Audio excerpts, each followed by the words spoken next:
ইলেকশনের পরে এদেরকে পাওয়া যায় নারীর সাথে, মদের আড্ডায় এবং দুর্নীতি, সন্ত্রাস, চাঁদাবাজিতে ব্যস্ত।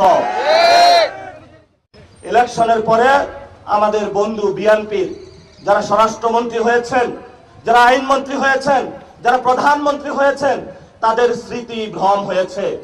তারা ইলেকশনের আগে যেটা বলেছে, ইলেকশনের পরে ওটা ভুলে গিয়েছে। কারণ এই ইলেকশনের ভিতরে নিচে তাদের আর একটা দফারফা ছিল দিল্লির দাদাবাবুদের সাথে, যেই দফারফার ভিত্তিতে আপনার সন্তানের রক্ত নিয়ে যে হোলি খেলা করেছে, সে আওয়ামী লীগ আজকে বাহিরে ঘুরেফেরা করে।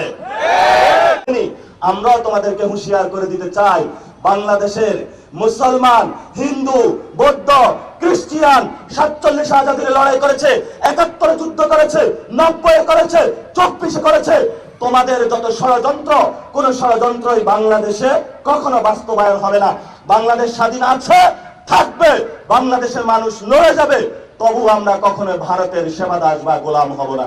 আপনারা সবাই এই বিষয়ে ঐক্যবদ্ধ থাকবেন ইনশাআল্লাহ। তাহলে যারা চিল্লাচিল্লি করতেছে মিডিয়াতে, বিভিন্ন মন্ত্রী হয়েছেন, এমপি হয়েছেন, এত গরম দেখায়েন না। আমরা যদি ভালো মতন একটু গরম দেখাই, শেখ হাসিনা তো দিল্লিতে পালাইছে, আপনি কই পালাইবেন? বঙ্গোপসাগরে? বঙ্গোপসাগরে পালানোর জায়গা পাইবেন না। আমরা যথেষ্ট ভদ্র আচরণ করতেছি।